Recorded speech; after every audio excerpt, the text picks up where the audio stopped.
It has been called by many names: Koroito in Bomet and Ukimuya Mahindi in Naivasha and Limuru areas. Farmers call it different things, but one thing that they all agree on is that the maize lethal necrosis disease is the worst thing to ever happen to maize. Hatujaona kitu ile inakula. Kwa hivyo siwezi kusema ati ni mdudu hii, ni mdudu hii. Kama niliona mdudu ningesema ni mdudu gani. Lakini sasa unakuta tu mgojo.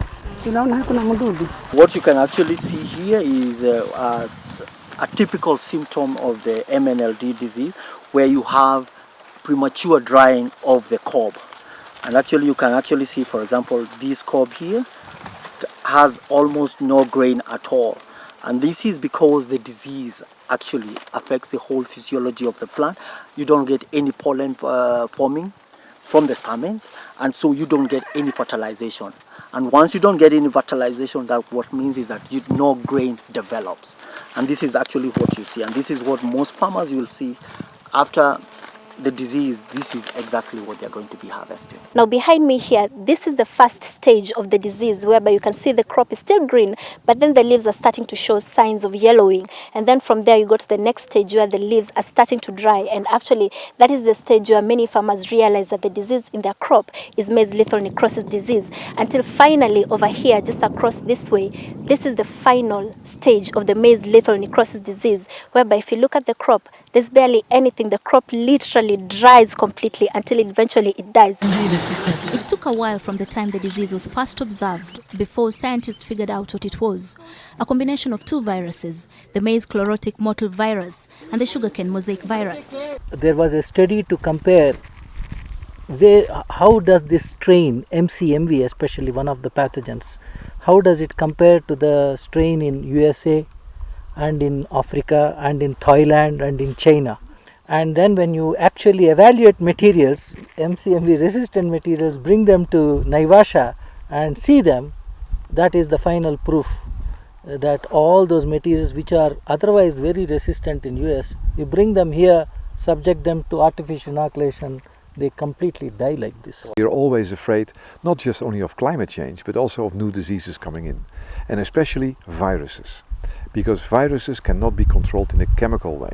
So you have no chemicals that you can use in the field, so you have to do it through resistance breeding and tolerance breeding, what we are doing now here.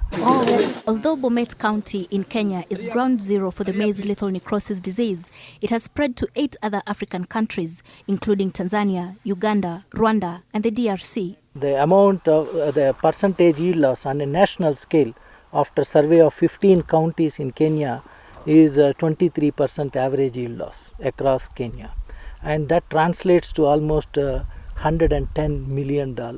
Since the maize lethal necrosis disease was first reported in Kenya in 2011, at least 28,000 varieties of maize have been brought from around the world to be tested, with the aim of finding a variety that is either tolerant or resistant to this disease.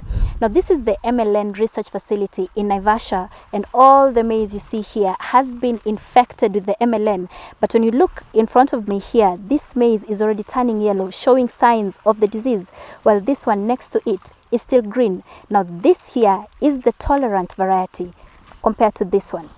It has been nearly 4 years now since research into the maize lethal necrosis disease started, and scientists say they finally have 4 varieties that are tolerant to MLND, 2 of which are ready for release here in Kenya and 2 in Uganda. Compared to the commercial checks where you have 80 to 100% yield loss, in a tolerant hybrid you have at least, where there is 0 to 1 ton per hectare, you get at least 3 to 4 tons per hectare or 5 tons per hectare.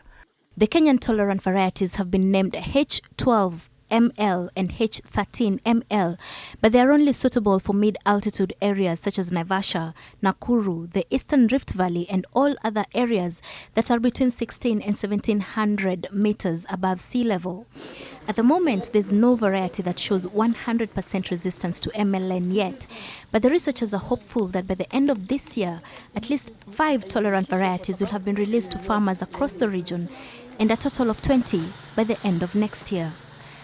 Zeynab Wandati, NTV.